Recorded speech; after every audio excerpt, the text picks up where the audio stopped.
buenas tardes para todos. De parte de la Asociación de Pensionados ASOPEN, le damos la bienvenida a esta segunda sesión del ciclo de historia de este año. Es el número 12 que llevamos a lo largo de esta sinergia entre el grupo de historiadores y la Asociación de Pensionados. Esta tarde tenemos el gusto de tener la compañía del doctor Ricardo Zuluaga Gil. El doctor Ricardo es abogado de la Universidad de Medellín, especializado en Derecho Administrativo de la Universidad Pontificia Bolivariana. Doctor en Derecho de la Universidad de Salamanca, España, con tesis magna cum laude. Autor de más de 30 artículos de revistas y diversos capítulos de libros. Autor de más de 10 libros sobre temas relacionados con la Constitución e historia colombiana. Profesor de pregrado y posgrado en varias universidades colombianas, habiendo sido decano de la Facultad de Derecho de la Universidad de San Buenaventura en Cali. Director del Departamento de Ciencias Jurídicas de la Universidad Javeriana en Cali. Miembro del número y presidente del Centro de Historia del municipio San Vicente de Ferrer. Director y editor de la revista Anales del Centro de Historia del municipio de San Vicente de Ferrer. Miembro del número de la Academia Colombiana de Historia Eclesiástica. Miembro del número de la Academia Antioqueña de Historia. Vicepresidente de la Academia Antioqueña de Historia. Agradecemos mucho al doctor que nos acompaña esta tarde y esperamos que disfruten de estas hermosas, yo digo, son lindas conferencias, por ponerle un apelativo, además de instructivas, obviamente, con la parte académica, con las cuales estamos desarrollando este programa del ciclo de historia programado, repito, por la Asociación de Pensionados ASOPEN. Muchas gracias. Solamente para complementar, el doctor Ricardo Zuluaga, la presentación es el tranvía de Medellín. Entonces, con ustedes, el doctor Ricardo.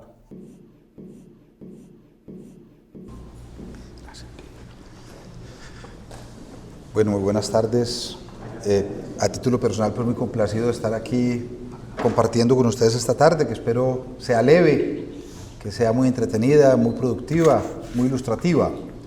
Es la segunda ocasión que tengo el honor de ser invitado a estos ciclos de ASOPEN. Hace unos 4 años, con ocasión del bicentenario de la Constitución de Villa Rosario y Cúcuta, también tuve oportunidad virtualmente de compartir con ustedes. Y también como académico y como vicepresidente de la Academia, pues expreso mi gratitud a don Luis Efraín, que nos ha hecho este importante contacto con ASOPEN, este vínculo de colaboración tan significativo que nos permite, sobre todo, que ustedes puedan llegar a esta casa tan valiosa, una casa patrimonial, casa que fue casa personal de un antioqueño muy ilustre que ya vamos olvidando por el paso del tiempo, el profesor Luis López de Mesa. Entonces yo muy complacido pues como academia como persona muy complacido de poder compartir con ustedes, y como academia más complacido de que un grupo tan nutrido y tan representativo de personas nos están acompañando esta tarde. Espero pues no ir a meter la pata, yo que soy un simple abogado, y yo sé que muchos de ustedes son ingenieros, yo que voy a hablar de rieles y de locomotoras. Entonces espero que me dispensen pues si llego a incurrir en algún desaguisado. Como dice el título de la charla, es la historia del tranvía en Medellín. Y cuando uno habla del tranvía, inmediatamente pues va a pensar en el tranvía de Ayacucho, ¿cierto? De que seguramente muchos hemos sido usuarios. Pero resulta que pues, no tendría mucho sentido, porque eso es una cuestión de actualidad. Realmente la historia del tranvía de Medellín es mucho más rica y mucho más antigua, y se remonta ya a casi 150 años, ¿correcto? Entonces de eso es que justamente voy a tratar de hablar con ustedes aquí. Una primera precisión, repito que por el contexto en el que estoy seguramente no sea la más significativa, pero pues para un público más amplio y menos avesado en estos temas sí puede ser interesante. Decir que un tranvía es un medio de transporte masivo que hace parte o se integra dentro de los llamados sistemas de transporte ferroviario. Esta mañana pensando, la etimología es muy importante, ¿no? A veces uno aprenderá ¿qué será ferroviario? Claro, ferrovía, ¿cierto? Una vía de hierro. Ferroviario es una vía de hierro. Entonces, un tranvía hace parte de aquellos sistemas de transporte masivo que se desplazan o utilizan caminos de hierro para su desplazamiento. Y en ese orden de ideas, y creo que fue una pésima idea utilizar ese color amarillo porque no lo estoy viendo, de pronto apagar la luz, para eso, muchas gracias Isabel, ahí se ve mucho mejor. En ese orden de ideas tenemos 4 tipos o 4 modalidades de transporte sobre rieles en el mundo. Los tranvías, que es el más antiguo, los metros, los trenes y los monorrieles. De estos en Colombia hemos tenido, y concretamente en Antioquia, la única región de Antioquia que ha tenido hasta ahora los 3. Monorriel en Colombia que yo recuerde nunca ha habido, ¿cierto? Nunca ha habido. Los otros 3 han operado únicamente en Antioquia, muy próximamente Bogotá se sumará y podrá decir también que ha tenido los 3 como los tiene actualmente Colombia. Aunque pensando en este momento no sabría yo si ese famoso funicular que hay en Bogotá hay 2 subiendo a Monserrate, un funicular y el funicular de Monserrate, no sé si aplique como monorriel, no estoy seguro. Muy bien, ahí les traigo unas imágenes, ustedes los pueden ver. Arriba tenemos el tranvía de Valencia, que es uno de los tranvías más eficientes. ¿Esto señala Isabel o no? Señala. ¿Con la de arriba o con cuál? Del centro. Ah, perfecto. Ahí tenemos el tranvía de Valencia, España. Tenemos luego los 2 tipos de metros que hay en el mundo. Ustedes lo saben bien, esto no es un asunto baladí. Hay metros subterráneos. Quise traer una imagen del metro de Moscú, que ustedes la mayoría deben saber pues, que son unas estaciones espectaculares para un hotel de 5 estrellas, pero no encontré una foto adecuada. Finalmente me tocó traer el metro de París y este es el metro de Sao Paulo, en Brasil, que es elevado. Insisto, el asunto no es nada irrelevante. Saben aquí todos los profundos debates que todavía se siguen dando en la ciudad en relación con el tipo de metro que escogimos, ¿cierto? Si hubiera sido más, pues yo creo que las consecuencias están a la vista, ¿no? Toda la profunda degradación y pauperización que el metro de Medellín significó a ciertos sectores de la ciudad, ¿cierto? Es una especie de herida. Permítanme un paréntesis.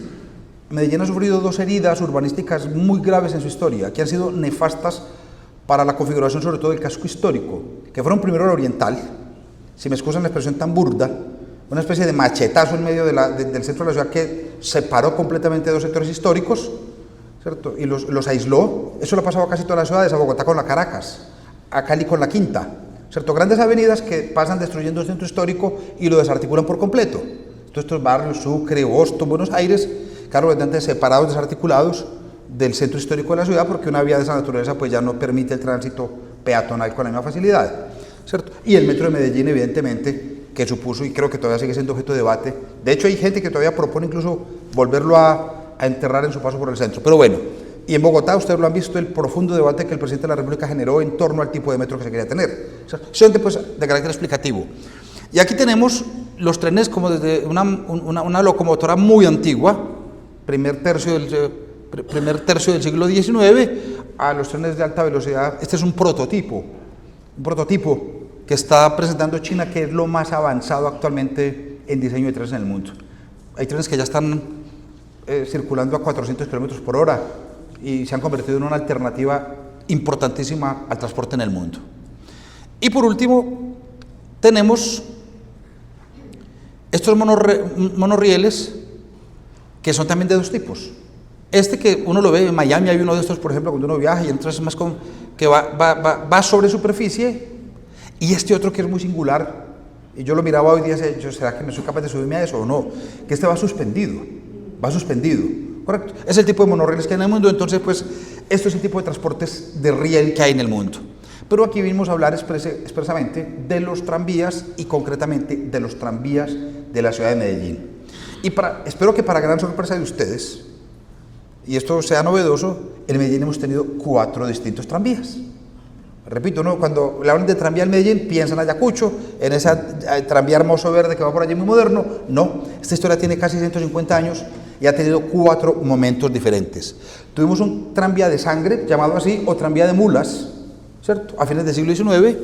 Tuvimos un tranvía eléctrico, que vamos a ver unas fotos preciosas de esa Medellín romántica, casi parisina, de la que gozamos y de la que no queda casi rastro alguno. tuvimos un tranvía de ese de Oriente. Era un tranvía que comunicaba a Medellín, por eso lo pongo a Medellín, con el Oriente Antioqueño, y que es una historia simpaticísima, muy parecida a la del Metro de Medellín, entre otras cosas. Y por último, el nuevo tranvía. Entonces, la historia del tranvía de Medellín pasa necesariamente por 4 momentos distintos y por 4 tipos de tranvías diferentes. Vamos a ver entonces, en primer lugar, el tranvía de mulas. Los antecedentes. Ya lo dije ahora, un tranvía es un método de transporte público. Método de transporte público terrestre, ¿correcto? Método de transporte público terrestre. En lo que concierne a la ciudad de Medellín, y esto es muy interesante también, y como en muchas otras ciudades, yo no sé si algunos recuerdan, cuando yo estaba muy pequeño, recuerdo que uno de los elementos turísticos llamativos que había en el país eran las victorias de Palmira. O sea, cuando uno estaba chiquito, uno le decían que Palmira, y en Palmira lo que había que ver eran las famosas victorias. Yo creo que eso ya está prohibido. En Cartagena hasta hace poco las hubo, los carruajes. Estos carruajes de caballos fueron lo propio para el transporte público. Era particular y público también. Había algunos ricos que tenían su propia carroza, ¿cierto? La tenían en su casa, como tener un garaje hoy en día. Lo que es que además de tener el garaje para la carroza, tenían que tener el potrero para la bestia, o las bestias, ¿cierto? Pero había también unas de estas que prestaban servicio público y transportaban a las personas por toda la ciudad, ¿correcto? Esto se extendió en Medellín, y les voy a enseñar fotos enseguida, hasta el siglo XX. Y les digo, a mí me tocó verlas en Palmira, y hasta hace poco, pues con carácter turístico, pero fue que derivaron en turísticas. Cuando Cartagena no tenía turismo era para que la gente se transportara, ¿correcto? Entonces, no sé si las de Palmira subsistan todavía. Hasta hace no muchos años había 3 o 4 victorias en la ciudad de Palmira que circulaban como una especie de memoria histórica de la ciudad. Entonces, eso es lo más importante, pues saber que aquí la primera forma de transporte público terrestre fueron las victorias o carruajes tirados por caballos. Y luego vamos a tener ya con carácter empresarial, porque esto era individual, una persona que tenía su cochecito con sus caballos, pues simplemente le prestaba el servicio a los vecinos.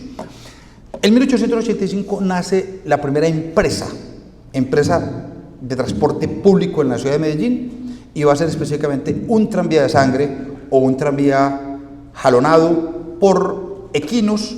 Concretamente se preferían las mulas por ser más fuertes que el caballo. Y aquí estamos siguiendo simplemente un ejemplo de la primera ciudad en el mundo que tuvo ese servicio, que fue Nueva York. Nueva York puso en operación el primer tranvía de mulas en 1832, y sorpréndanse, ese servicio se extendió hasta 1917, ¿cierto? Casi 100 años operó un tranvía de mulas en Nueva York. Aquí en Medellín hay que entender un contexto político muy interesante, porque quien es protagonista, y es una persona muy cercana a mis afectos, y casi a mi propia familia, es un paisano de mi pueblo, quien celebró el contrato, fue el general Juan Clímaco Arbeláez. Aquí se lo voy a mostrar. Voy a hablar de este contexto rápidamente. Este es el general Juan Clímaco Arbeláez, y este es el monseñor Vicente Arbeláez, hermanos ambos. Quienes me conocen bien saben que yo he sido pues un estudioso muy juicioso de la vida de este personaje, de monseñor Vicente Arbeláez Gómez, que nació en mi pueblo, y que por ser prácticamente el único personaje notable de mi pueblo, pues dije yo, además no lo querían de Valeria, se querían rapar, ¿cierto? Entonces dije, me tocó hacer el esfuerzo pues de demostrar que era San Vicentino, y al menos tener otro San Vicentino ilustre además de mí. Muy bien. Él era en su momento el eclesiástico más... Eran una familia campesina. Voy a explicar este contexto porque es muy importante. Es una familia campesina de una vereda de mi pueblo, que hoy en día ni siquiera pertenece a mi pueblo, hoy en día pertenece al Peñol, para acabar de ajustar, ¿cierto? Campesinos.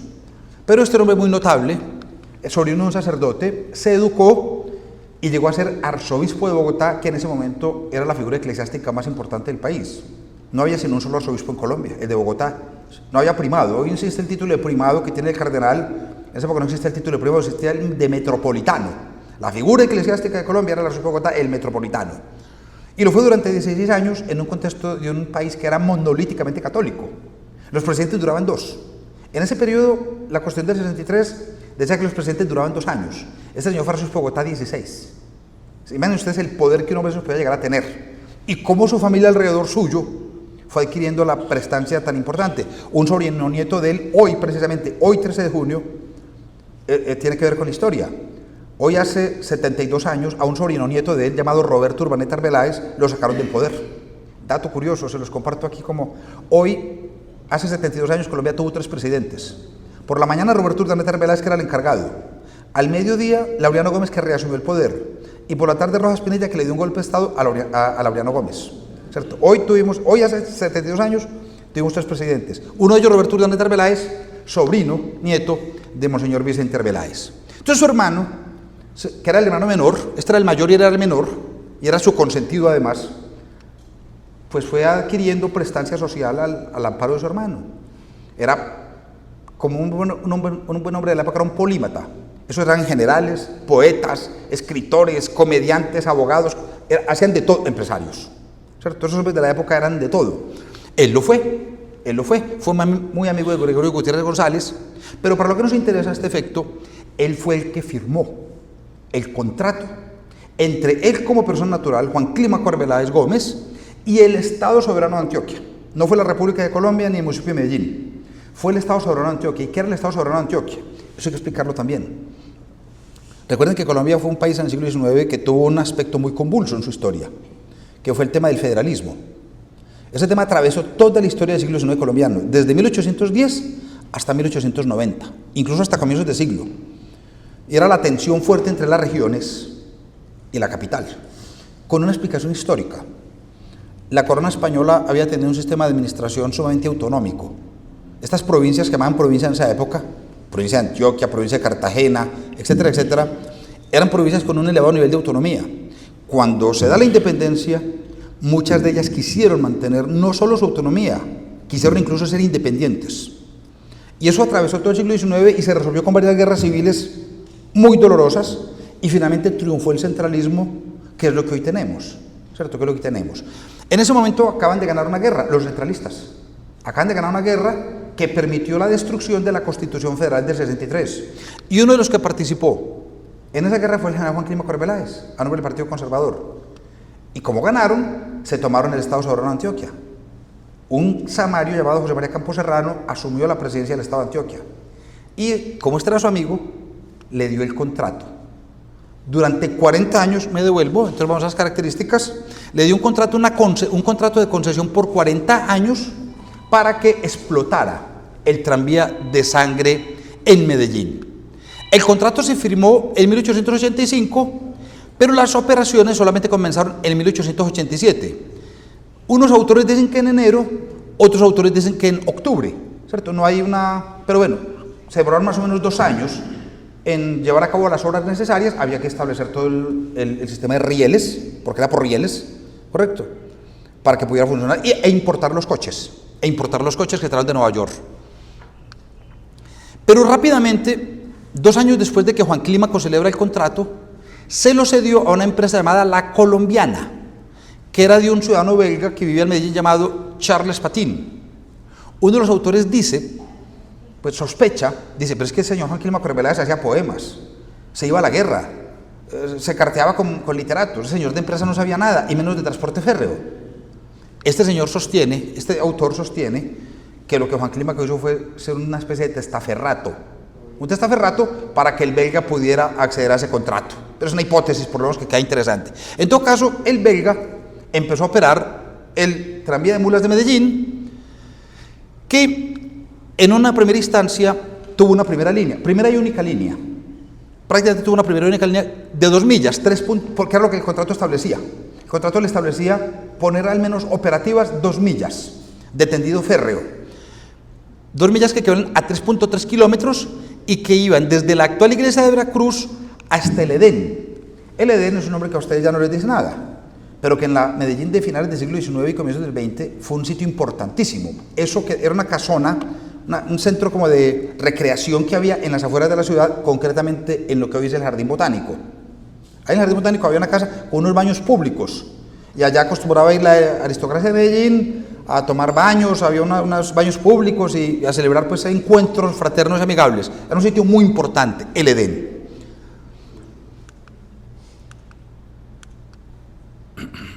Luego se intentó una segunda línea que también partía desde la Veracruz, subía ahí por Boyacá hasta el Parque de Berrío y luego doblaba ahí por Ayacucho, subía hasta Buenos Aires.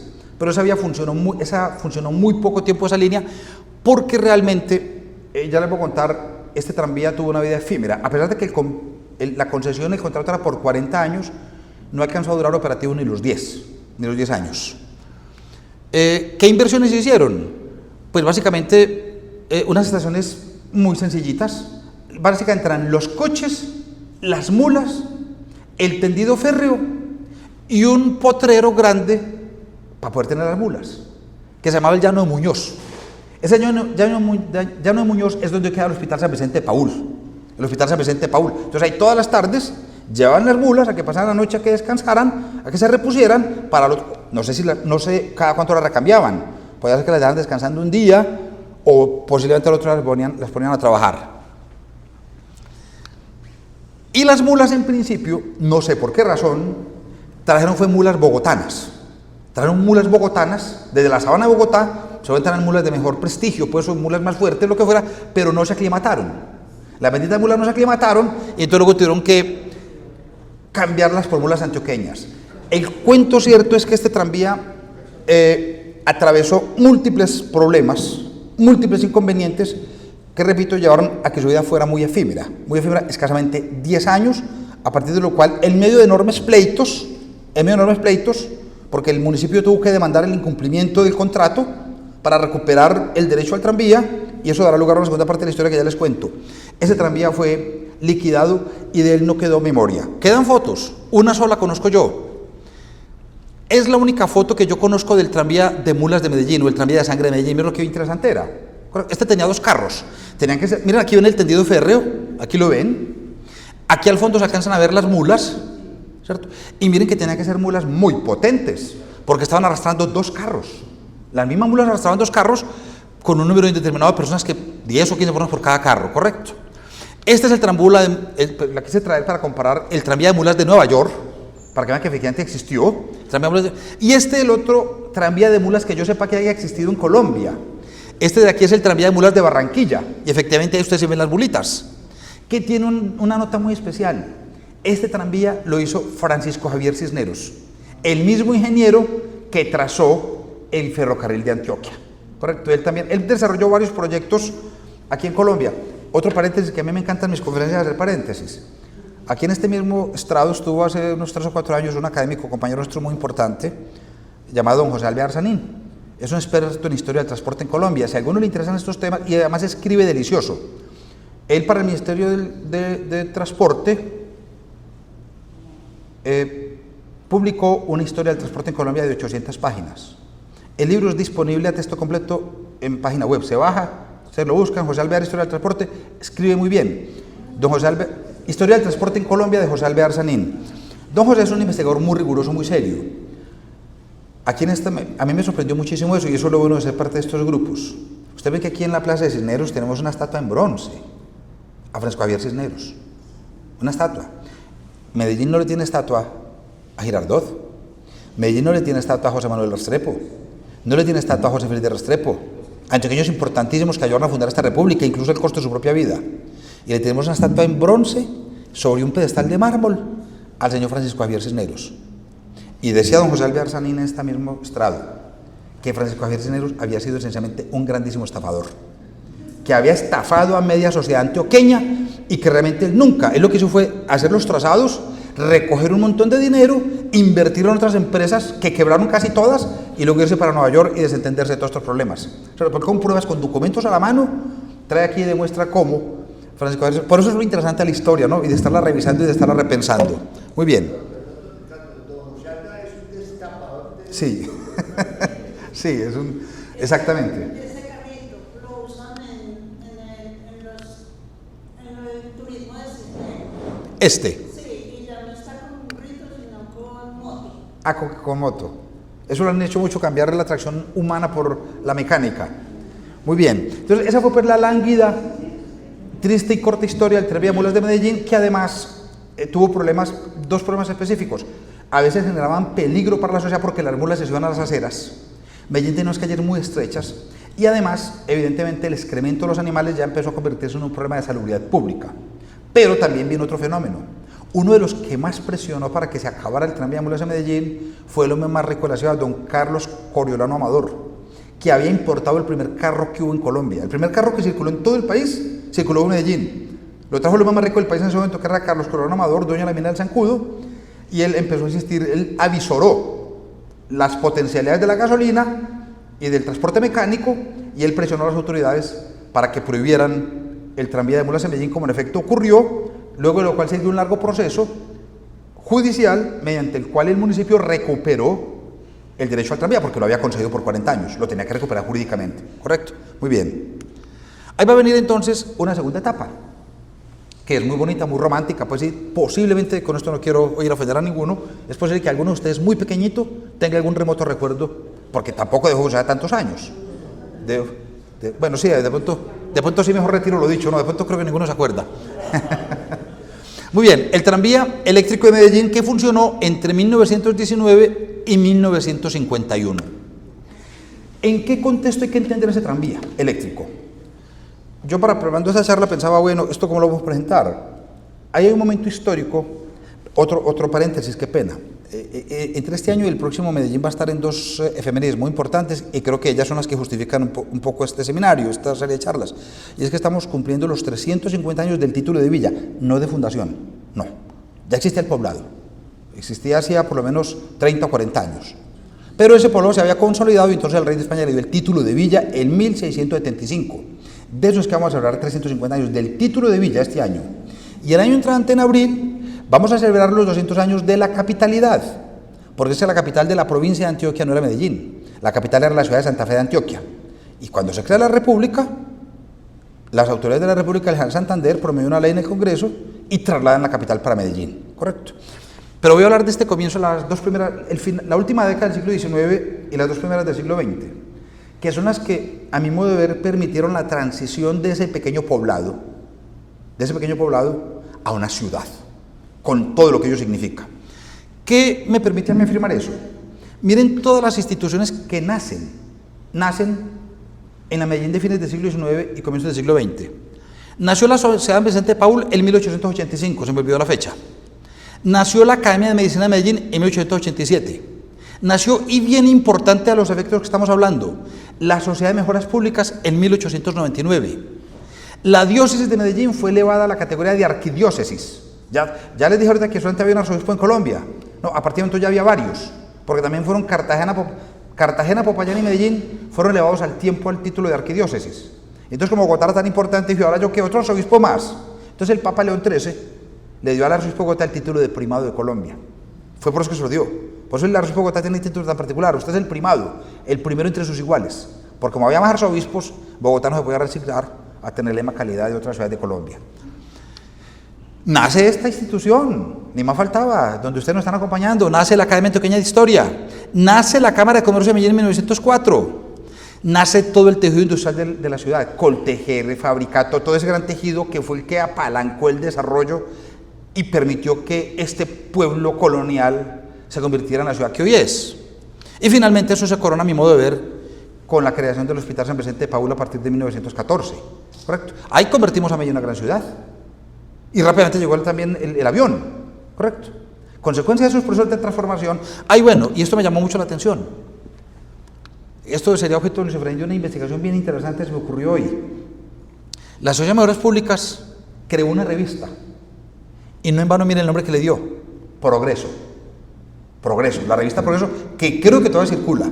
La revista institucional de la Sociedad de Mejoras Públicas de Medellín se llama la revista Progreso.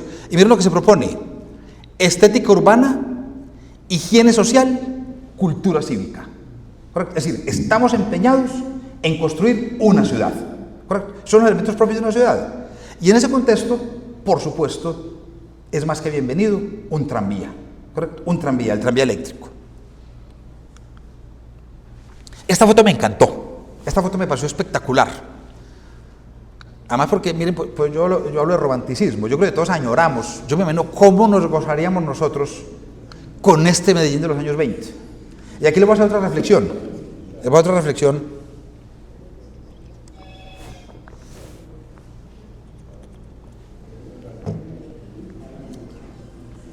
Medellín es una ciudad, no solo Medellín, Antioquia.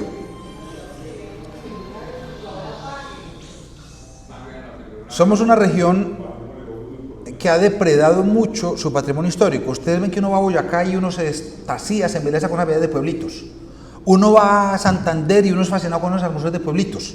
en muchos de Cundinamarca igual. Y uno va aquí a los pueblos de Antioquia y encuentra talleres de moto, buñulerías, ventas de contrabando y un montón de edificaciones contrahechas ahí de cualquier manera. No miento, es la realidad de nuestros pueblos.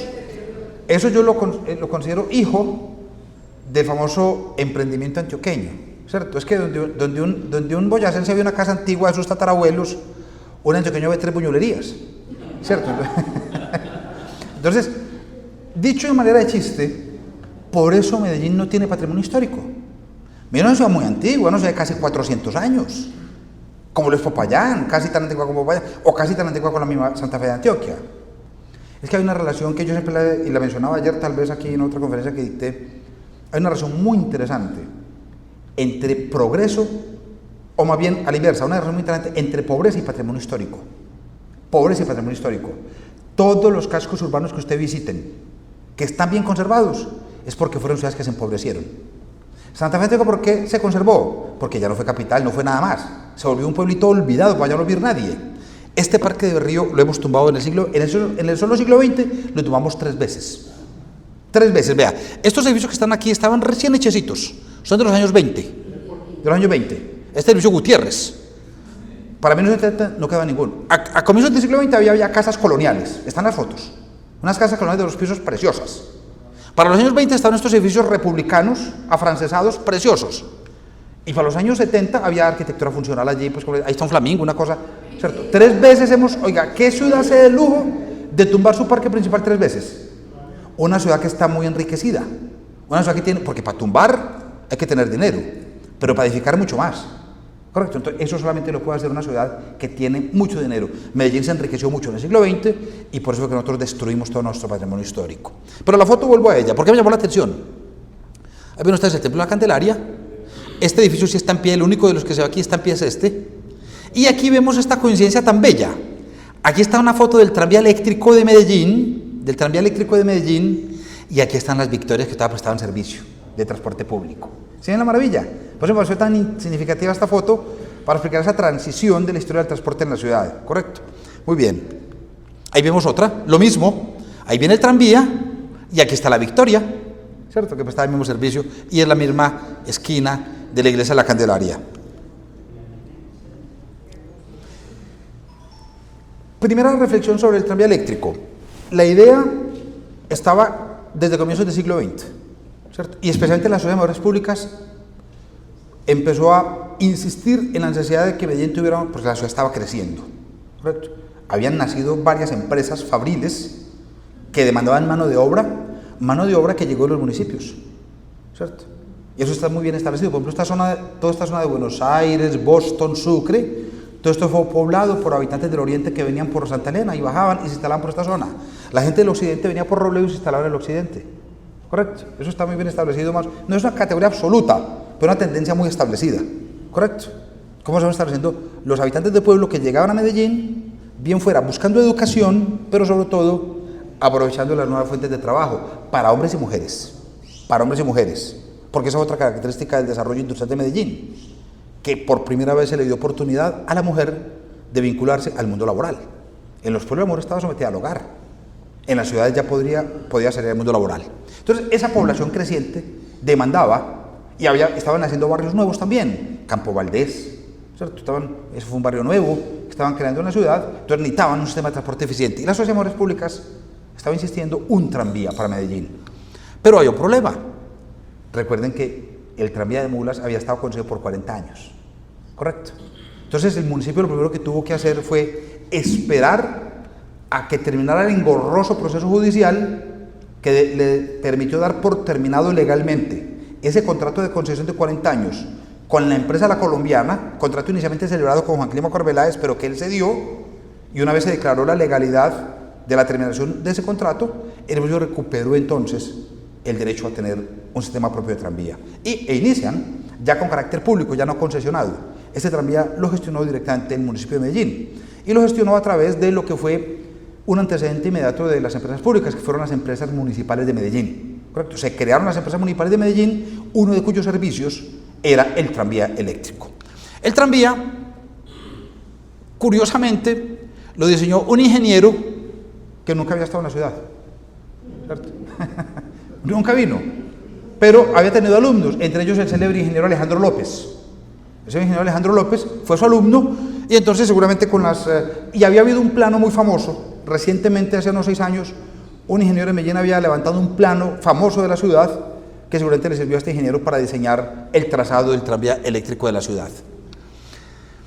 El tranvía se constituyó en agosto de 1919, pero simbólicamente, y lo puse por ahí subrayado, simbólicamente el tranvía empezó a funcionar el 12 de octubre de 1921, con la primera línea que fue desde el Parque de Berrío. El Parque de Berrío se constituyó una especie de epicentro, de nodo, un poco la estación San Antonio de la época, desde el Parque de Berrío hasta la América. El 12 de octubre, pues, es muy interesante porque esa es una fiesta que hoy está muy venida menos. Es una fiesta que está...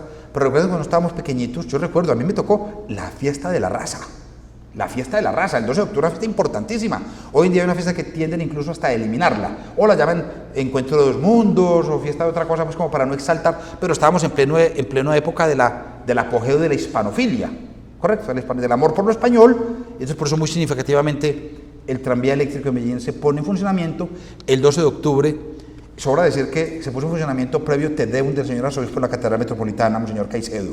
¿Cierto? Una ciudad muy religiosa, ha sido siempre. Ese día no podía ser menos el sentimiento de esta ciudad. Este tranvía se expandió bastante, en este orden. Entonces la primera línea fue a la América, que era una especie de corregimiento. En estos días tuve oportunidad de ver, estoy en el proceso de ayudar a recuperar un archivo fotográfico fabuloso de la ciudad de Medellín, de un aviador que llamaba el capitán Carlos Amortegui. Y el capitán Carlos Amortegui él era cundinamarqués, pero vivió mucho tiempo en Medellín. Un gran aviador, compró unas cámaras en Estados Unidos muy especializadas, y bien fuera con fines comerciales, porque se las encargaban, o por puro placer, a tomar fotos de la ciudad. Tiene un archivo de 50.000 negativos, solo de fotografía aérea. Ahí hay unas cosas, uno ver la traza urbana de la ciudad de Medellín en los años 50, ver por ejemplo el añorado y siempre deseado Teatro Junín desde el aire, por ejemplo, ver el hipódromo de San Fernando, una foto de la inauguración del estadio Atanasio Girardot desde el aire. Tiene unas cosas bastante fantásticas, ¿correcto? Entonces, la América, tiene unas fotos de la América, era un pueblecito hermoso, completamente desconectado de la ciudad, como Belén. Belén, la América y el poblado eran poblados, especies de corregimientos, pero muy habitados, con su iglesia, con su parroquia, con todo. Hacían parte jurídica de la ciudad de Medellín, pero socialmente eran otros mundos, eran pueblos prácticamente aparte, ¿correcto? Entonces eso es lo significativo de que la primera línea de este tranvía eléctrico hubiese ido hasta la América, Muy bien. Luego la segunda fue al Bosque. El Bosque es el mismo, ahí estaba replicando la antigua línea del tranvía de mulas. El Bosque es el mismo Bosque de la Independencia, Jardín Botánico, o lo que llamamos Jardín Botánico fue el antiguo Bosque de la Independencia, donde antes quedaba el famoso centro de recreación llamado el Edén, que fue el punto de llegada de la primera línea del tranvía de mulas. Luego una tercera línea a Buenos Aires, una cuarta línea a Sucre distinta, Sucre aquí arriba, luego una a Manrique, luego una a Robledo, luego una que primero llegó al poblado, y esto es muy interesante, y luego, después de grandes dificultades, llegó hasta Envigado. ¿Por qué dificultades? Porque esto era un proyecto de las empresas municipales de Medellín, ¿correcto? Entonces tenían que hacer unos convenios, pues, y lograr que el municipio de Envigado diera permiso y accediera a que el tranvía de Medellín llegara hasta Envigado, pero efectivamente llegó hasta Envigado. Luego a Belén, me excusan que me coma el escrito, y por último al Salvador, ¿correcto? Verán que fue un tejido muy interesante, un tejido de ciudad. Pues si lo pensamos, hoy el metro tiene 2 líneas. Estrictamente hablando, el metro tiene 2 líneas, pues salvo si sumamos el metrobús y los metrocables, ¿cierto? Pero el tranvía eléctrico de Medellín, todas las líneas que llegó a tener. Y todas, como se los dije ahorita, todas pasaban por el Parque de Berrío, y esto es lo interesante, el tiquete valía 5 centavos, y con el mismo tiquete usted podía transbordar, ¿correcto? O sea que usted podía venir perfectamente en el tranvía de Envigado por 5 centavos, llegar al Parque de Berrío y con el tiquete transbordar y coger otro tranvía que lo llevara hasta el barrio Buenos Aires. Llegó a tener, a movilizar momentos en que llegó a movilizar hasta 20.000 pasajeros por día, ¿cierto? Un número muy elevado, ¿cierto? Una ciudad que tenía 150.000 habitantes. Un tranvía que movilizaba 20.000 pasajeros por día era muy notable y llegó a dar utilidades muy importantes. Fue una empresa muy exitosa en lo económico, una empresa muy exitosa en lo económico, pero también fue una empresa de relativa corta duración. Ya vamos a explicar por qué.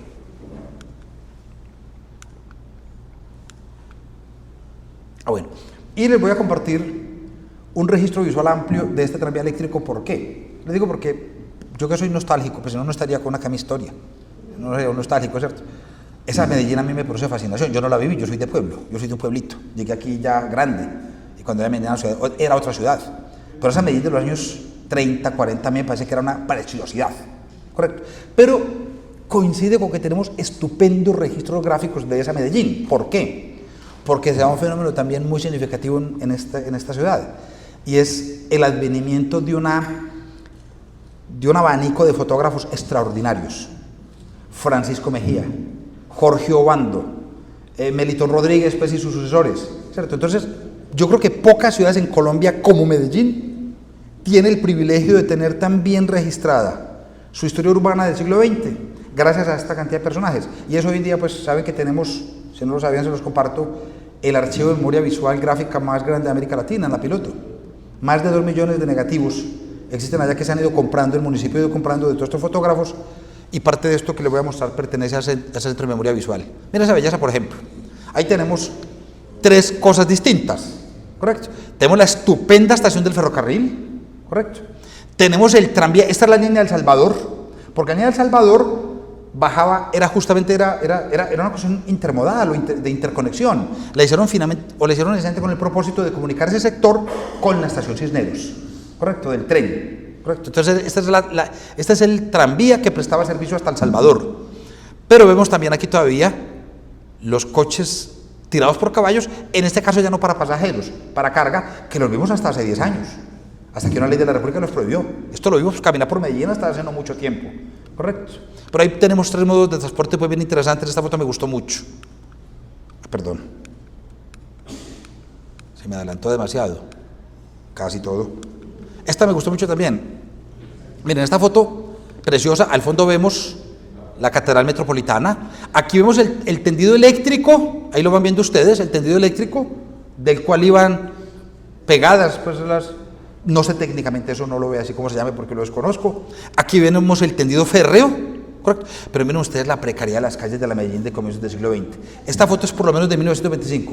Una preguntita, usted menciona que ellos hasta El Salvador, hasta Buenos Aires, esos aparatos subían lo más. Tenían la capacidad de la pendiente, sí. Tenían la capacidad de subir la pendiente. Por lo menos hasta Miraflores. Hasta Miraflores, sí. Ahora es importante su pregunta porque ahora vamos a ver cómo esa incapacidad de poder soportar cierto tipo de inclinaciones llevó a la quiebra otro proyecto de tranvía, que es muy desconocido. Usted sabe que una de las grandes ciudades que tienen tranvía famoso todavía es San Francisco. Y se ve que tiene unas subidas impresionantes. Muy bien. Pero entonces esta foto la traje para que reparen pues ustedes, miren el estado, era un potrero. Y estos son los barrios de la clase alta de Medellín, al pie de la catedral. ¿Cierto? Esta es la calle Bolivia, si mal no estoy. La calle Bolivia. Muy bien. Esta me gustó mucho. Miren la publicidad que le dicen al tranvía, ¿cierto? Observe usted mismo, todo Medellín ocupa el tranvía. Es el perfecto vehículo de locomoción urbana. Como lo promovían. E incluso había una revista, y eso me sugestionó poderosamente, una revista famosa que llamaba Letras y Encajes. Una revista muy femenina, pero que tuvo un impacto en la ciudad muy significativo. Y en algún número de Letras y Encajes sacaron un protocolo de vestimenta adecuada para andar en tranvía, ¿cierto? Así como qué etiqueta se seguía para ir a un cóctel o ir a una cena, usted cómo debe de vestirse para transportarse en el tranvía. Muy bien. Miren ustedes, esta es la Medellín. Mire, tranvía municipal de Medellín, correcto, tranvía municipal de Medellín. Aquí adelante voy a decir la ruta a la que va. Esto tuviera pinta de ser como hacia Ayacucho arriba, pero miren ustedes, pues el típico habitante de Medellín de mediados del siglo XX, la elegancia de la gente, ¿cierto? Todo el mundo iba de corbata, sombrero, ¿cierto? Una ciudad todavía muy... Y las edificaciones, esta pues aquí ya es un poco alterada, pero una edificación típicamente republicana, Esta me llamó mucho la atención también. Miren, fueron distintos, si ustedes los observan, fueron distintos tipos de vehículos, ¿no? Fueron evolucionando con el tiempo, iban importando, eran todos vehículos importados. Aquí no los producíamos, todos esos vagones eran importados de los Estados Unidos, pero fueron distintos tipos de vagones, ¿cierto? Este era otro, pero este me llamó la atención, ¿por qué? Este era el de Cisneros, este tenía que venir este también venía de El Salvador, obviamente. El tranvía que iba hasta Cisneros era el que venía de El Salvador. Porque miren cómo nada es nuevo bajo el sol. Ustedes son al metro hoy en día y está lleno de publicidad. Miren, esto está haciendo publicidad a un espectáculo que van a presentar ese día en la ciudad, ¿cierto? Ya lo están aprovechando también comercialmente, pues, el tranvía. Esta también me llamó mucho la atención. Miren que es otro carro diferente, tranvía municipal de Medellín, pero miren ustedes la gente haciendo fila, ¿no? Y miren la elegancia de la gente. Y la gente haciendo fila para subirse al tranvía, ¿correcto? Una ciudad con cierto nivel de civilidad, de la que hicimos gala, pues, o hacemos gala, todavía no lo sé, y vuelvo a insistir en la arquitectura de la ciudad. Miren ustedes qué belleza, ¿cierto? Una ciudad bellísima de la que no queda prácticamente rastro alguno, no queda rastro alguno. Aquí en esta esquina, por ejemplo, yo no sé quién da permiso a esas cosas, había una casa de 3 pisos Art Deco, no era una maravilla, pero una casa Art Deco que hacía un perfecto juego con el entorno. A un señor que debe vender a Racacha en la mayorista le dieron licencia de construcción, la tumbó y puso una cosa espantosa ahí de puro vidrio. Si ustedes ahora salen y miran hacia la esquina allá, una cosa que uno dice, pero un daño urbanístico a la ciudad, que uno dice, aquí es que no hay quien controle, no hay quien vigile, no hay quien cuide, ¿cierto? Una cosa pues que es grotesca, y creo que van a poner ahí unos servicios bastante particulares de los que no quiero hablar. Muy bien. ¿Qué pasó con el tranvía eléctrico?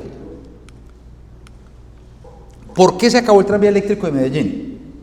¿Por qué? Hay ciudades donde ha permanecido, ¿cierto? Históricamente.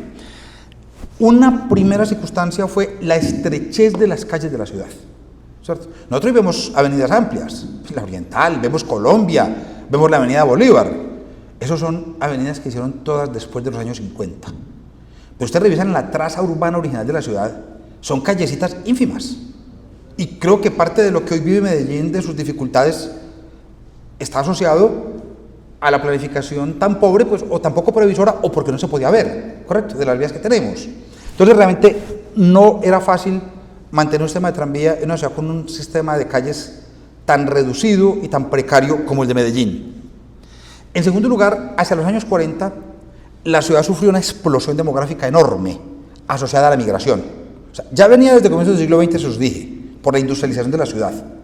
Pero hacia los años 40, eso está estudiado, hay una explosión y nacen barrios importantísimos, nacen un montón de barrios por la periferia y Bello se crece exponencialmente porque llega muchísima mano de obra desde los pueblos a vincularse a las grandes empresas fabriles de la ciudad. El sistema ya no fue capaz de absorber la demanda de transporte público. Y en tercer lugar, en 1940, el Consejo de Medellín expidió un acuerdo mediante el cual creó la empresa municipal de buses, ¿correcto? O sea, le pusieron una competencia paralela. Tenían el tranvía municipal y la empresa municipal de buses, ¿correcto? Y ciertamente, pues, no existían las condiciones. Aquí vamos a ver los primeros buses de la ciudad de Medellín, ahí lo ven ustedes. Ahí ven, esta es la calle Carabobo, estos aquí vienen, qué bello y estos aquí junto a la Catedral Metropolitana. Esta casa existe todavía en pie, la iban a demoler. Esta casa la iban a demoler. Y afortunadamente alguna autoridad intervino e impidió que la demolieran, la tuvieron que restaurar sus propietarios y hoy funciona una academia, ¿no? Muy bien. Entonces eso terminó y la empresa funcionó hasta el año 51, cuando no solo desapareció, sino que se liquidó definitivamente. Algunos de los vehículos, de los carros que prestaban servicio aquí, los enviaron a Pereira o los vendieron a Pereira, donde prestaron servicio algunos años más en un tranvía que tuvo también esa ciudad, ¿cierto? Pero entonces desapareció completamente el tranvía de Medellín. Y aquí les voy a hablar de un capítulo muy interesante, muy interesante. ¿Cómo estamos de tiempo para saber si acelero o...?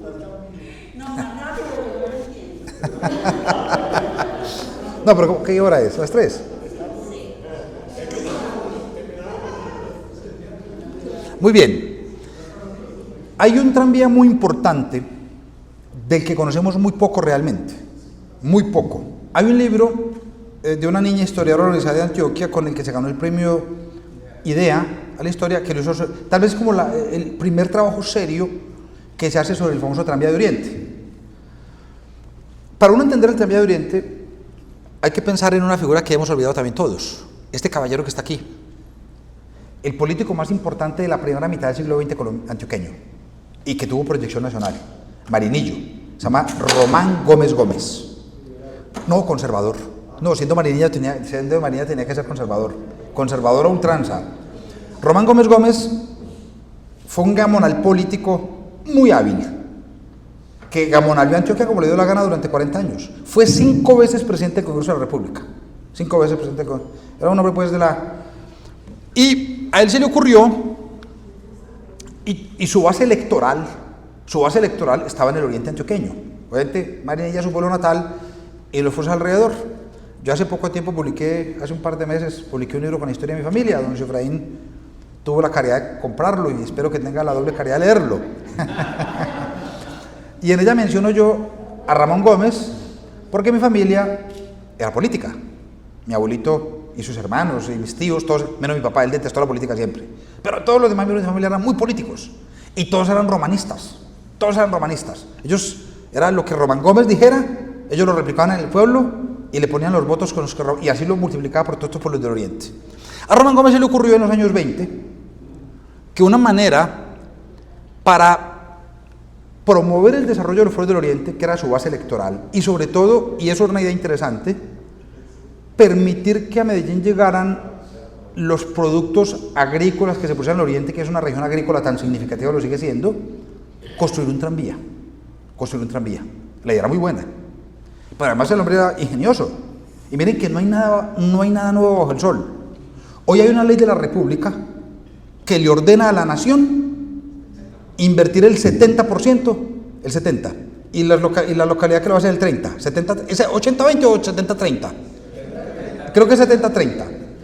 Pues quiero contarles que eso ya lo había hecho Román Gómez. No me cabe la menor duda de que esa ley, que tiene unos 25-30 años, fue copiada de una ley que promovió Román Gómez en 1923, la ley 63 de ese año, que obligaba al gobierno nacional, junto con los departamentales, a sufragar el 70% del valor de todo proyecto férreo que adelantara un municipio. ¿Correcto? Entonces realmente él con eso logró, y con el peso político que tenía en el Congreso, logró que la nación... Yo intuyo que aquí, esto fue en el gobierno de General Peronel Ospina, y hagamos aquí contexto. El General Peronel Ospina es un hombre muy singular, muy vinculado a esta casa por muchas razones, a esta academia antioqueña historia de su hermano, don Tulio Ospina, fue de los fundadores de la academia. El General Peronel Ospina tiene una cosa muy singular que no sé si ustedes sepan. Él nació en el Palacio Presidencial. Él nació en el Palacio... Cuando su papá era presidente de la República. Recuerden que ha habido 3 Ospinas presidentes. Mariano, su hijo Pedronel y su nieto Mariano Ospina Pérez. ¿Correcto? Pues era don Mariano Ospina Rodríguez, presidente de la República, Palacio de San Carlos, cuando nació una criatura, Pedronel, que 50 años después se va a convertir en presidente de Colombia. Primer dato. Segundo dato. Esa Pedronel Ospina, a quien le toca en suerte recibir la indemnización que Estados Unidos le pagó a Colombia por el Canal de Panamá. Y por eso el general Ospina Vázquez, Pedronel Ospina Vázquez, pudo, algunos dicen que no fue muy pulcro en el manejo de eso, yo no he investigado eso, no tengo elementos para saber cómo fue. O sea, él le dejó una parte, la mitad, al gobierno que venía, que era el de Bahía Méndez, que ese sí la despilfarró por completo. Pero parece que la que hizo Pedronel Ospina la invirtió mucho mejor. Y yo intuyo que parte de esos recursos de indemnización por el Canal de Panamá terminaron financiando, entre otros muchos proyectos, el tranvía de Oriente. El tranvía, ¿por qué lo traigo yo entre los tranvías de Medellín? Si es el tranvía de Oriente, porque ese tranvía nacía en Medellín. Era un tranvía que estaba al servicio de Medellín. Y el tranvía tenía su estación central en el barrio Manrique. Y se iba por lo que era la sierra, por el barrio de la Sierra, a subir al alto, no por la carretera Medellín-Bogotá, sino mucho más arriba, a caer a Guarne. La idea era, vamos a seguir aquí, Entonces, la idea era que llegara a Guarne y a Río Negro, que eran los socios principales del proyecto, Guarne y Río Negro, pero además llegara a Cocorná, La Ceja, El Santuario, San Carlos, El Peñol, Granada, El Carmen, Guarne y San Vicente Ferrer. Era un proyecto, pero no solo eso. Pensaban luego extenderlo con 2 ramales adicionales al río Magdalena por 2 vías distintas. Pensaban saliendo una que cogiera por Alejandría, Santo Domingo, hasta Puerto Berrío. Y el ramal que llegaba hasta Sonsón, de La Ceja a Sonsón, y de Sonsón bajarlo por esa misma línea también hasta donde está, a Palanquero, hasta Palanquero. Estaba todo muy bien pensado. O sea, era un proyecto de desarrollo extraordinario, que se estaba anticipando 50 años a la carretera de Medellín-Bogotá, ¿cierto? Vuelvo aquí. Bueno, yo creo que esto ya está dicho todo. Muy bien. En efecto, se constituyó la empresa Tranvía de Oriente y los trabajos comenzaron en 1923, llegó a Guarne en 1926 y llegó a Marinilla en 1928. Bueno, Marinilla tiene mucho sentido, lógicamente, ¿por qué? A la tierra de Ramón Gómez, era su propio pueblo, correcto. Él quería, a donde primero llegó fue a Marinilla, y esto simbólicamente va a tener impacto importante, ya les explico.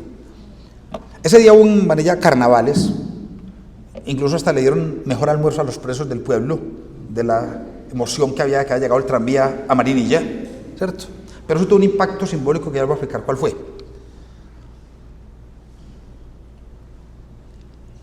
Es que Río Negro y Marinilla, y esto es muy interesante, son dos localidades históricas, son coloniales ambas, muy antiguas, que han mantenido una rivalidad histórica absurda. Y ese fenómeno se replica mucho en Colombia. Ese fenómeno lo tuvieron Mompox y Cartagena, Buga y Tuluá, Socorro y San Gil. Hay un montón de ciudades que están muy próximas la una a la otra, muy próximas, muy antiguas, que han mantenido unas rivalidades históricas de preeminencia, a ver cuál de las dos es más importante. Y esto es tan cierto, señores. Miren que es que la historia es muy interesante, porque es que la historia siempre es en presente. Antier, la Registraduría Nacional del Estado Civil emitió la resolución por la cual convoca a las elecciones para constituir el área metropolitana del Oriente Antioqueño. Adivinen cuál pueblo no va a estar ahí. Marinilla no quiso estar.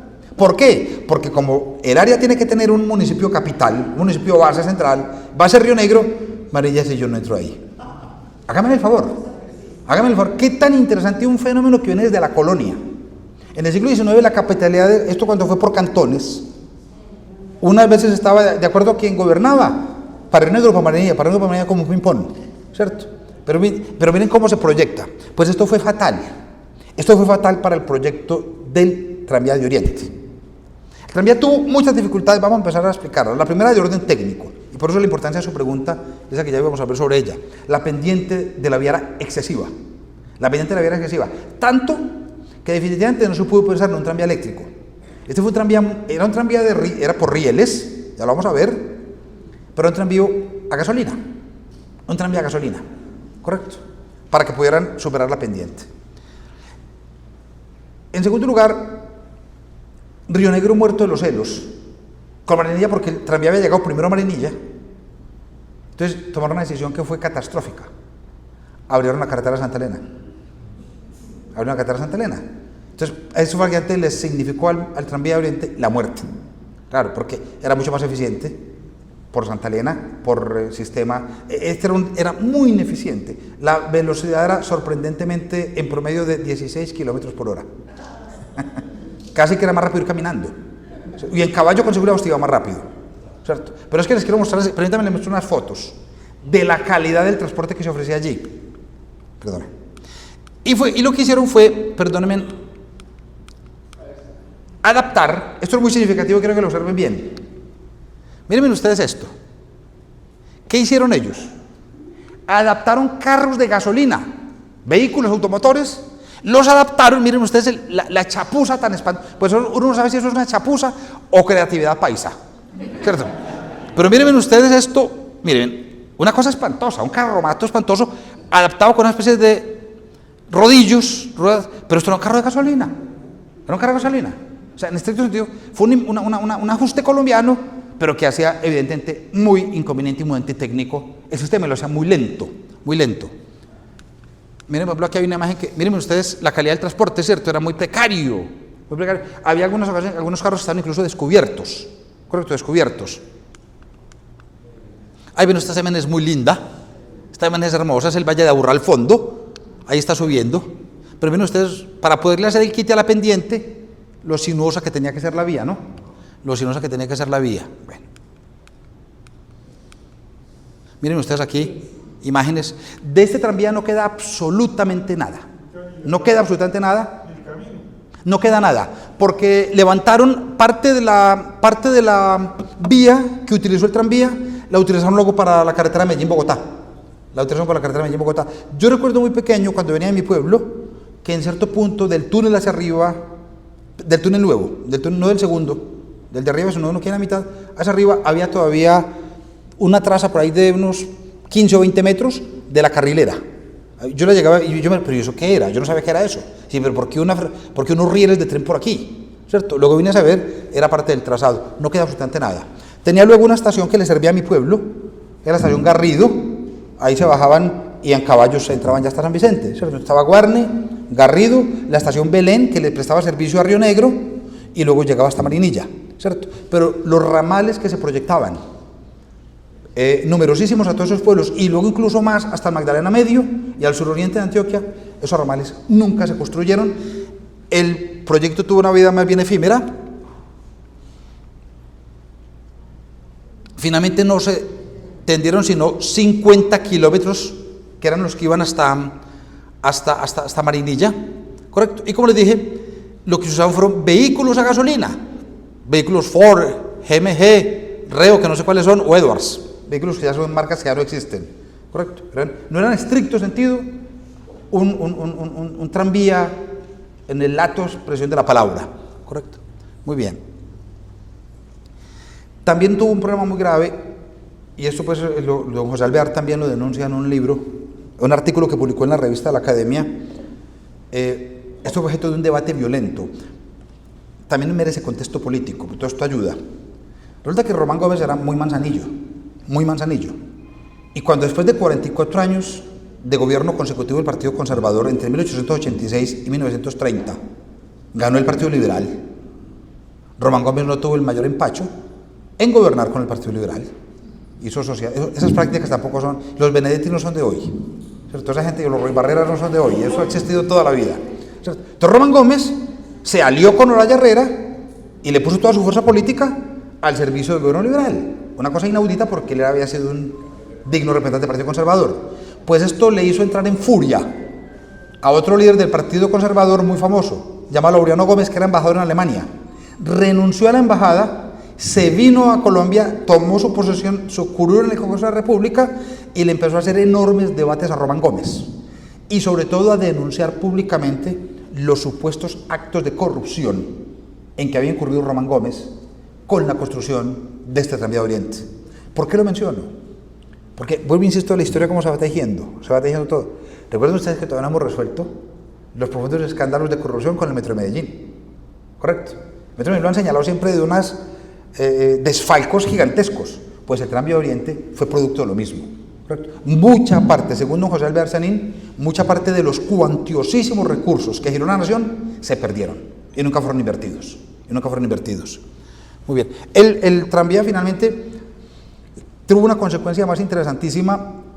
La empresa que lo estaba construyendo era una empresa norteamericana que estaba haciendo el tendido férreo y que había adaptado sus carromatos espantosos, pues había hecho una inversión muy importantes y la empresa no le estaba pagando oportunamente. La empresa terminó embargando todos los municipios. El presupuesto de todos los municipios lo embargó durante varios años. Eso llevó a sus municipios a una situación gravísima y finalmente llevó también a la caída política de Román Gómez y a lo que se llegó en una asamblea que se convocó extraordinaria, incluso por gente de la propia Marinilla que ya estaba harta del romanismo. Es un momento de la historia política antioqueña muy importante, el romanismo.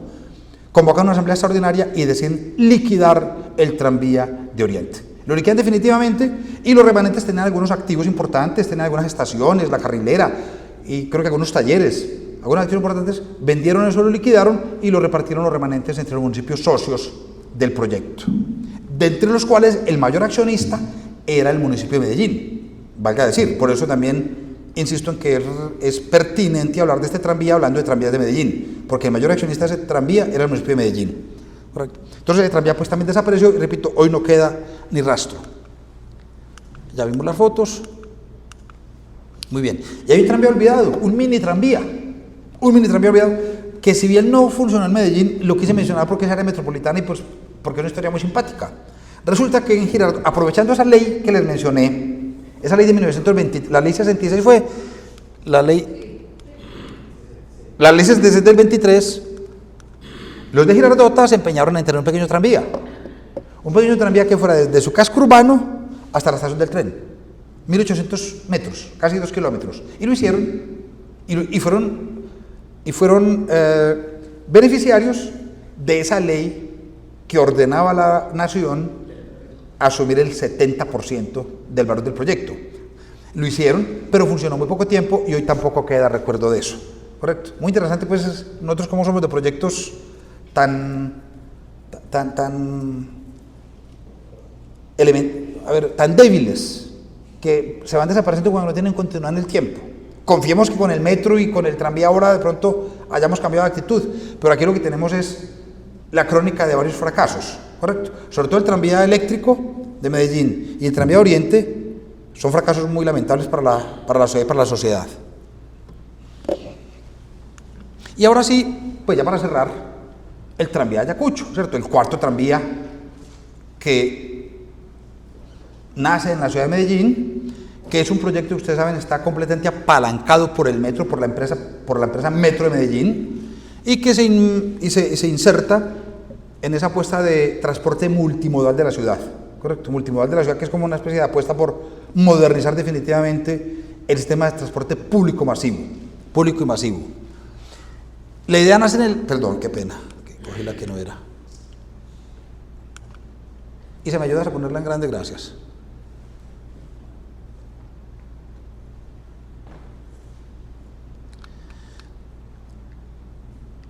El contrato se firmó en el año 2011 con Lord Industries de Francia, para construir una línea entre San Antonio y el oriente de la ciudad, Miraflores, la que actualmente tenemos, ¿correcto? Y este dato es interesante, ¿por qué? Porque en razón de la pendiente, en estricto sentido, este tranvía que habrá Ayacucho no es un tranvía absolutamente dicho, porque él va movido en parte por ruedas neumáticas, y sí va por un eje central que es férreo. Pues esto es un tranvía muy especial, ¿correcto? Y fue la única manera que encontraron de poder garantizar que pudiera superar la pendiente que se presenta en ciertas partes de Ayacucho, ¿correcto? Entonces, va sostenido por neumáticos de goma, pero guiado por un riel central.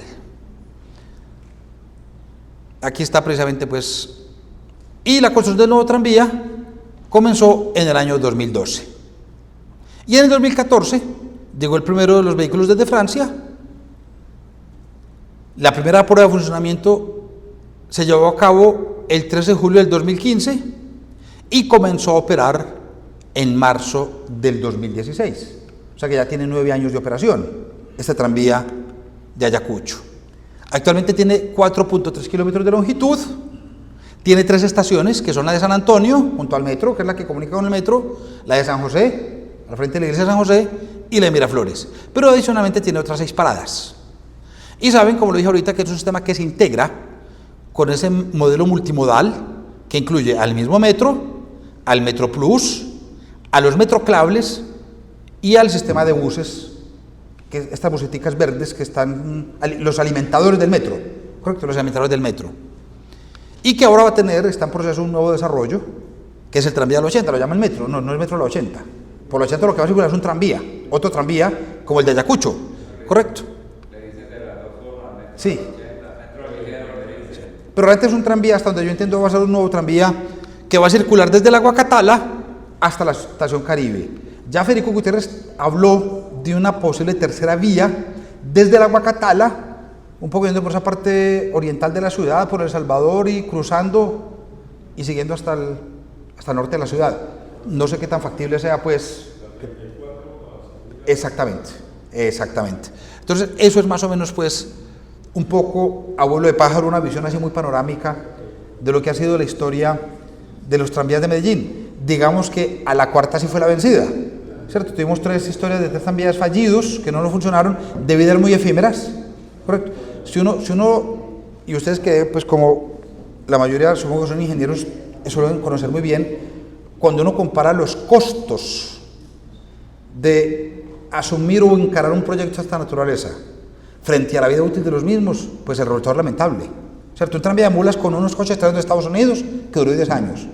Un tranvía eléctrico en el que se importaron múltiples coches, muchísimos coches también de los Estados Unidos, que duró escasos 30 años, ¿correcto? Y un tranvía de Oriente que no funcionó, escasamente funcionaría 12 años, con una inversión gigantesca, porque la sola apertura de la vía demandaba e implicaba unas sumas y un esfuerzo humano gigantesco.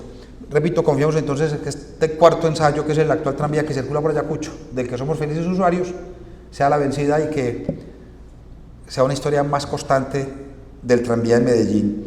Yo termino aquí, abro un espacio para que interactuemos, preguntemos y conversemos un buen rato. Muchas gracias.